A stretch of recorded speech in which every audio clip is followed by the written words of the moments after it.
माझे सहकारी विनायक घोडे आता पुन्हा चर्चासत्रामध्ये सहभागी झालेले. विनायक, पुन्हा एकदा तुझं स्वागत.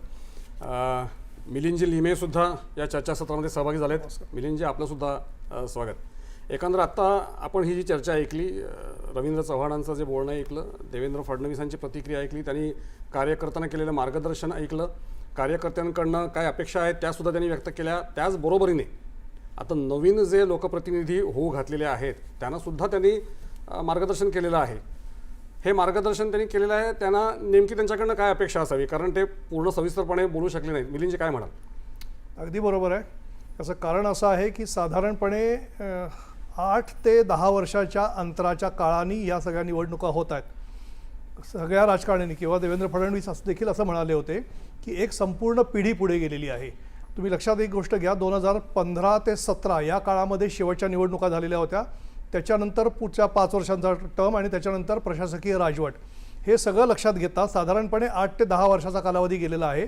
आणि या 8 ते 10 वर्षाच्या कालावधीमध्ये जसे तरुण कार्यकर्ते म्हणजे साधारण एक 15, 16, 20 वर्षाच्या आसपास जे कार्यकर्ते होते ते साधारण त्यांची वय तितकी झाली, म्हणजे 8 ते 10 वर्षांनी वाढली. त्यामुळे ते पण एक ॲस्पिरंट झाले, ॲस्पिरंट म्हणजे इच्छुक उमेदवार झाले. आणि त्याच्याचबरोबर जे विद्यमान नगरसेवक होते, या विद्यमान नगरसेवकांची वय तितकी वाढलेली नव्हती. म्हणजे असं लक्षात घेतलं की एक 50चा 60चा जर असेल येता तर तो एक 8-10 वर्षांनी वाढला. म्हणजे राजकारणामध्ये काय 60 किंवा 70 हे काय वय निवृत्तीचं नसतं. त्यामुळे त्यांची पण इच्छा होती, त्याचबरोबर ते तरुण नव्याने इच्छुक होते त्यांची पण इच्छा होती. त्यामुळे आपण सगळ्यांनी पाहिलं असेल की ज्या पद्धतीने एकंदरीत, खरं तर हा शब्द वापरायला नको, परंतु हा शब्द आता सर्रास रूढ झालेला आहे. राडे घातले गेले अक्षरशः पक्षाच्या कार्यालयामध्ये. नेत्यांना शिवीगाळ करण्यात आली, त्यांच्या गाड्यांवरती हल्ले करण्यात आले.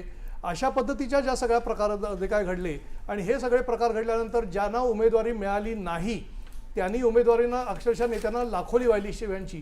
काही लोकांनी तर अंगावरती पेट्रोल ओतून जाळून घेण्याचा प्रयत्न केला, काही पक्षाच्या कार्यालयामध्ये उपोषणाला बसले. हे सगळं आपण लक्षात घेतलं पाहिजे. आणि एवढं सगळं करून सुद्धा 16,000च्या आसपास, म्हणजे टू बी स्पेसिफिक 15,931 उमेदवार निवडणुकीच्या रिंगणात असलेले आपल्याला पाहायला मिळालेले आहेत. याच्यामध्ये बंडखोरही होते, पक्षांनी उमेदवारी दिलेले लोकही होते, त्याच्यानंतर विविध राजकीय पक्षांचे जे लोक आहेत ते देखील होते. आणि हे सगळं पाहिल्यानंतर आत्ताच्या घडीला जे निवडून आले त्याच्यामध्ये निवडून किती आले?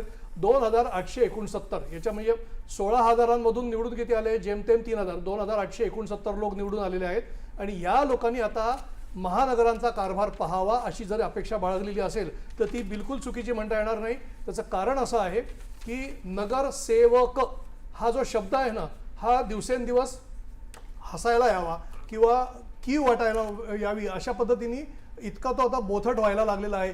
जे काय नगरसेवक निवडून येतात ते काल परवा सायकलवरून फिरणारा नगरसेवक जेव्हा 4 चाकी गाडी घेऊन फिरायला लागतो, काल परवा चाळीमध्ये राहणारा नगरसेवक जेव्हा फ्लॅटमध्ये राहायला लागतो, त्यावेळेला साहजिकच लोकांच्या अपेक्षा भंग पावतात.